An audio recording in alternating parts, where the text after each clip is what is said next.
Malaysia প্রবাসী ভাইবোন, আশা করি আপনারা প্রত্যেকে ভালো আছেন। মালয়েশিয়া কলিং ভিসা নিয়ে সারপ্রাইজ আপডেট। 11 সেপ্টেম্বর থেকে অনলাইন অ্যাপ্রুভ। চলুন খবরে বিস্তারিত জেনে নেওয়া যাক। মালয়েশিয়া প্রবাসী ভাইবোন, আপনাদের জন্য একটা বড় ধরনের সুখবর রয়েছে। মালয়েশিয়াতে কলিং ভিসার কর্মী প্রক্রিয়া অনেক গুরুত্বপূর্ণ অগ্রগতি হয়েছে। আগামী 15 সেপ্টেম্বর থেকে মালিকপক্ষ মালয়েশিয়া সরকারের কাছে কোটা অ্যাপ্রুভাল পাওয়ার জন্য তারা আবেদন শুরু করবে এবং এটা প্রসেস শুরু করবে। অর্থাৎ কোনো কোম্পানি বাংলাদেশ সহ বিদেশ থেকে কর্মী নিতে চাইলে তাদের আবেদিত কোটা সরকার যাচাই বাছাই করে প্রয়োজন অনুযায়ী অনুমোদন দিতে পারবে। আপনার মনে প্রশ্ন আসতে পারে যে কোটা অ্যাপ্রুভাল জিনিসটা কি? কোনো কোম্পানি যখন বিদেশি শ্রমিক আনার আগে কতজন কর্মী প্রয়োজন তা সরকারের কাছে আবেদন করে, সরকার সেটা আবার যাচাই বাছাই করে অ্যাপ্রুভাল দিলে কোম্পানি বৈধভাবে বিদেশ থেকে কর্মী আনার সুযোগ দেয়। এটাই হচ্ছে কোটা অ্যাপ্রুভাল। আপনি হয়তো বলতে পারেন যে ভাই, আপনি যে কথাগুলো বলছেন তার পেছনে যুক্তি কি, কোনো প্রমাণ আছে? জি, আপনারা স্ক্রিনে লক্ষ্য করুন।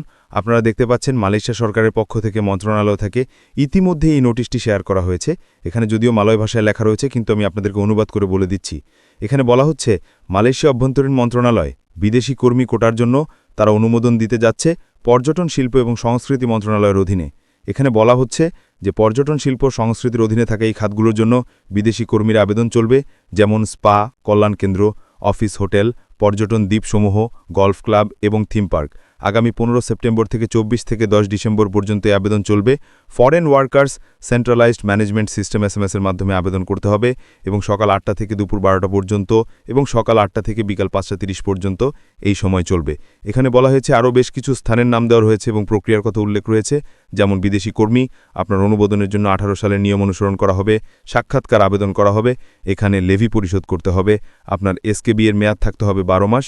এছাড়া নিয়োগকর্তাদের প্রতি বেশ কিছু নির্দেশনা রয়েছে, যেখানে 5টি নির্দেশনা রয়েছে। তার মানে বুঝতেই পারছেন যে মালয়েশিয়া সরকার কর্মী নেওয়ার জন্য তারা কিন্তু এখন মোটামুটি পুরো প্রসেসটা একেবারে অফিসিয়াল ঘোষণা করে দিয়েছে। এই নোটিশটি দেখার পরে আসলে আর কোনো প্রশ্ন থাকার কথা না যে মালয়েশিয়া সরকার কলিং ভিসায় কর্মী নেওয়ার জন্য পুরোদমে সকল প্রকার প্রক্রিয়া শুরু করে দিয়েছে। মনে রাখবেন, বাংলাদেশি কর্মীদের ক্ষেত্রে কিন্তু বিষয়টি কিছুটা জটিল।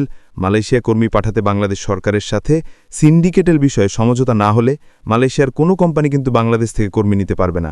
অর্থাৎ কোটায় অ্যাপ্রুভাল পেলেও সমঝোতা ছাড়া বাংলাদেশ থেকে কর্মী নেওয়া সম্ভব নয়। তাই বাংলাদেশ সরকারকে অবশ্যই দ্রুত সিদ্ধান্ত নিতে হবে।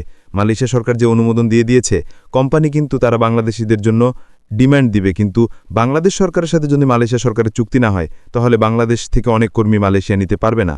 অন্যথায় বাধ্য হয়ে মালয়েশিয়া, নেপাল অথবা ইন্ডিয়া, পাকিস্তান অথবা ইন্দোনেশিয়া থেকে লোক নিবে।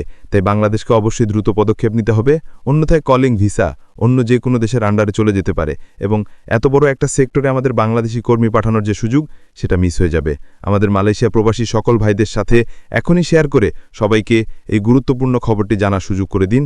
আর আপনি যদি আমাদের এই চ্যানেল দেখেন, অবশ্যই আমাদের চ্যানেলটিকে সাবস্ক্রাইব করুন মালয়েশিয়ায় সকল গুরুত্বপূর্ণ খবর সবার আগে পাওয়ার জন্য।